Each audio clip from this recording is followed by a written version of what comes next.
Well, I'm back with a video portion. I'm going to try and save this on Windows Movie Maker so it doesn't get out of sync, because that seems to be the only time it won't. But, before I start this video, I just want to promote a video that I did with Mr. Just Right, I believe his name is. You'll see the link in the description box, as well as some other links, but I'll get to that in a second.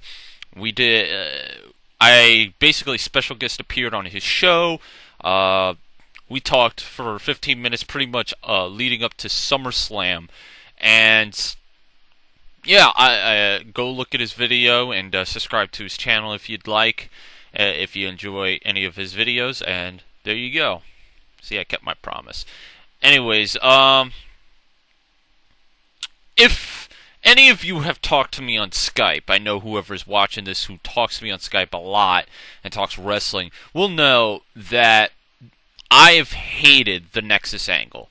I've hated it to death because it was, in my opinion, one of the worst booked angles that I could possibly remember.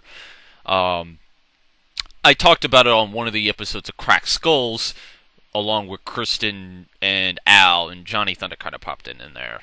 But we basically ranted about how this group failed, but we were only talking it on a booking standpoint. We hated it booking-wise. We hated how they were used, because they were used like shit. They were made to look like pussies and all that. But doing some research, I don't know. I was kind of bored. I was looking through some videos. I don't know. I was just really bored. And I was looking through some of the buy rates for 2010 of WWE. Seeing as SummerSlam was coming up, and one of the pay-per-views that Nexus had headlined, or first headlined, was SummerSlam. Because they formed on June 7th. I remember this because it was 2 days before my grandmother passed away. And about 2 weeks later, it was what pay-per-view? Fatal 4-Way. So we're not going to count Fatal 4-Way, and we're not going to count Money in the Bank, because neither of them were a part of that. They were not a real big part of those pay-per-views. They were just minor footnotes, and the angle had just started. So we're not going to count those. We're going to start from SummerSlam on, and I just want to read you the pay-per-view buy rates, and just to show that I'm not pulling these numbers out of my ass, I'll post the links in the description box to show you where I got these sources. And, yeah. And probably these sources, they probably got them from Wrestling Observer, Figure 4 Online. I don't think I see it here. But more than likely, that's where they got it from. If not, if they were able to obtain the source elsewhere, or if they got their source,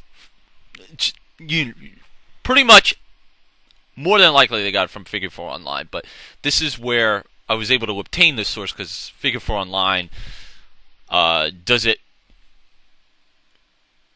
every month, and they only post one of the pay-per-view buy rates. Here it's a whole list.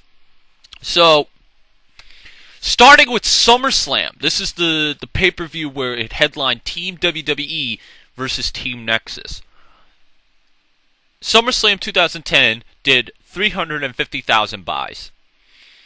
That is down from the 369,000 buys from SummerSlam 2009.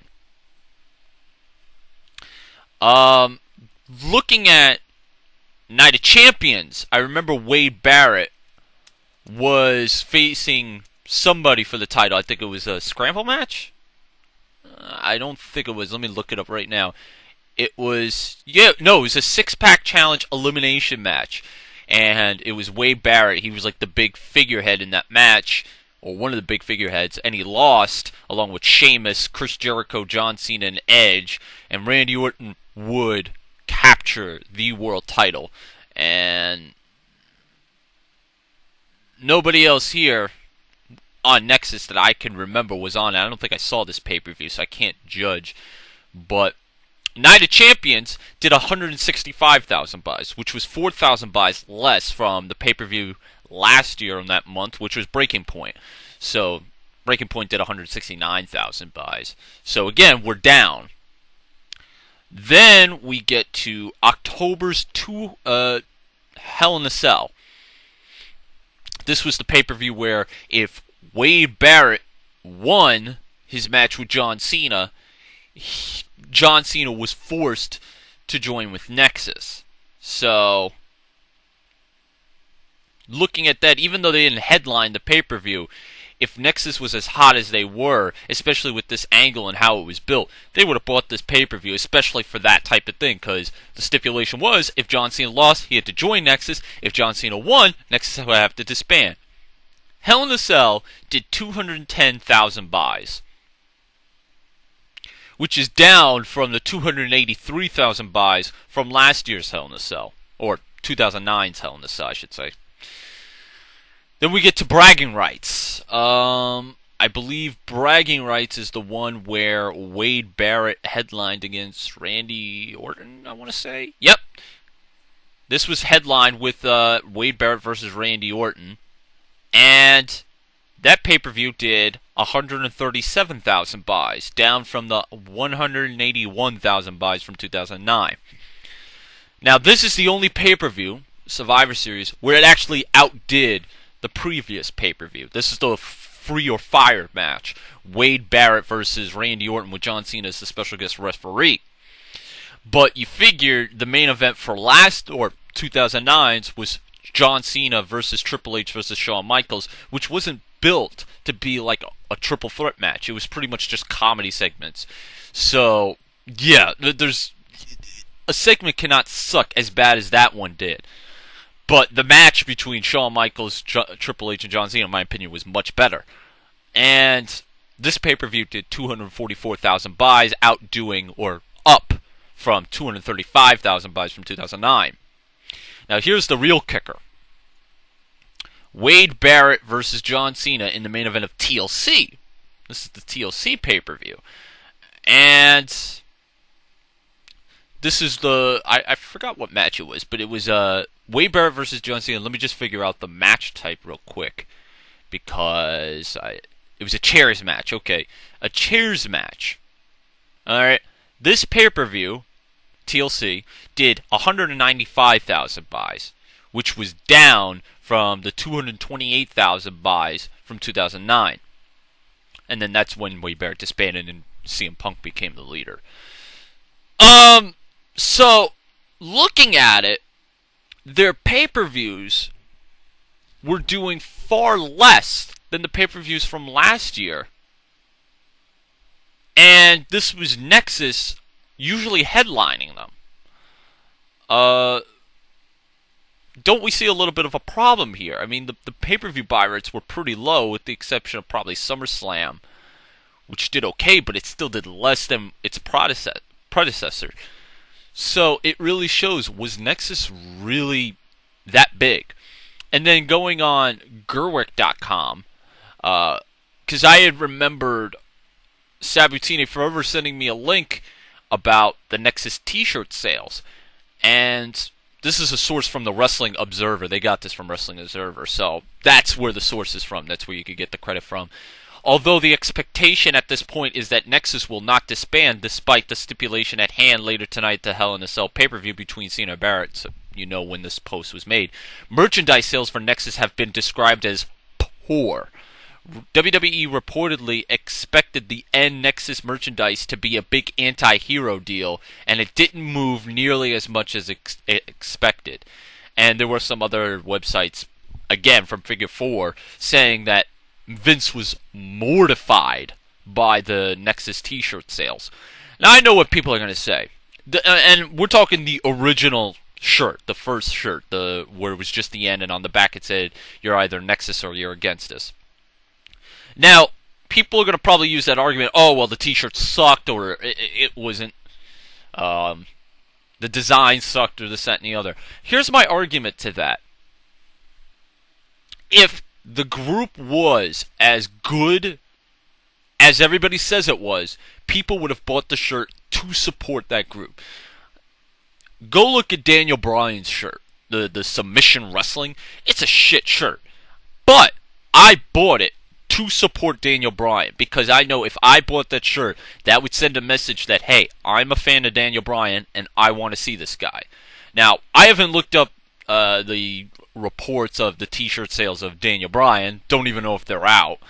But the fact of the matter is that if you really cared for Nexus, you would have went out of your way to bought a T-shirt, or to buy their armband, or to buy whatever merchandise they had, to buy the pay-per-view that they were headlining, or a big storyline of them was going into.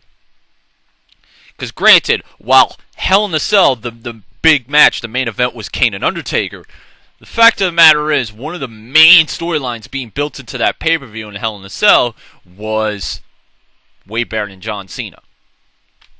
Because you don't have to be the main event to sell. Because think about it. Why did people want to buy WrestleMania 25? To see Shawn Michaels and The Undertaker. I mean, granted, you had Triple H and Randy Orton. You had Matt Hardy and Jeff Hardy.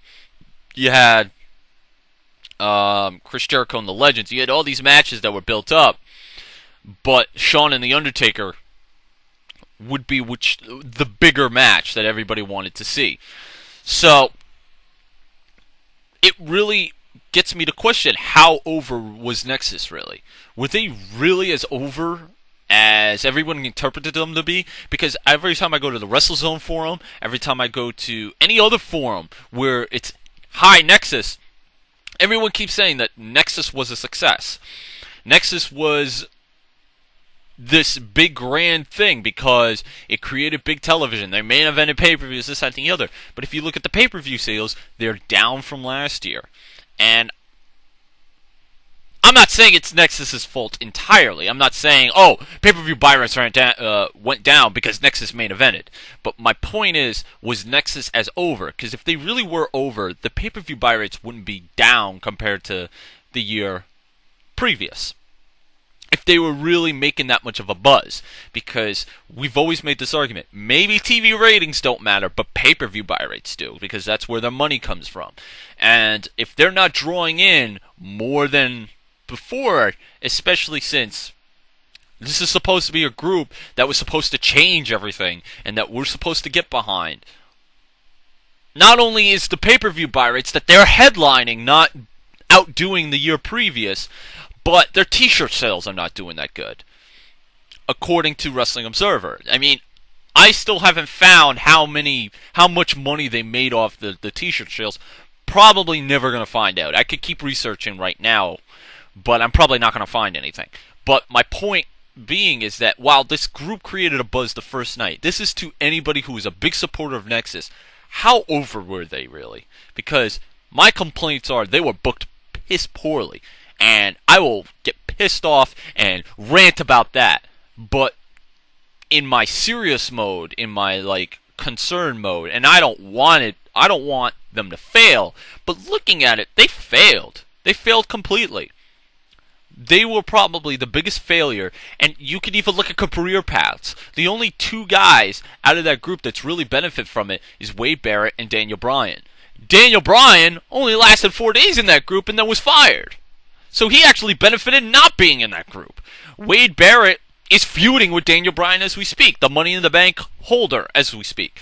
So, and the rest, let's see, Skip Sheffield was injured for a year and never returned. Michael Tarver, he's gone. Darren Young, he's on NXT.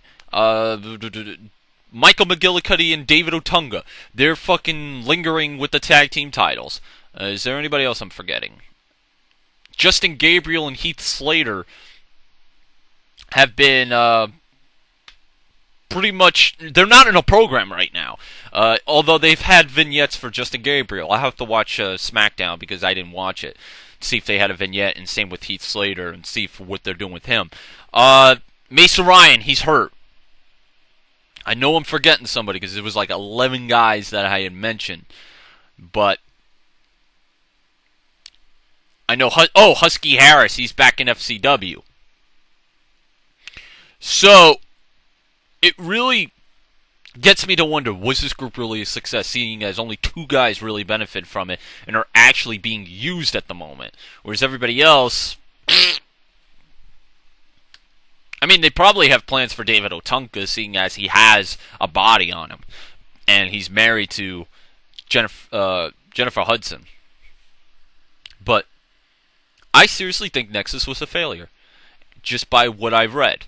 So, what do you guys think? Do you think Nexus was a failure? And I'm not talking booking terms, I'm talking just overall terms. Because what also got me to this conclusion was the CM Punk angle. Because you know how PS Power wants to compare the two. But the CM Punk angle has actually really created buzz. And there's been reports that CM Punk's shirt sales have been going crazy. Because when I bought mine, the pre-order was August 5th. Then it went back to August 10th.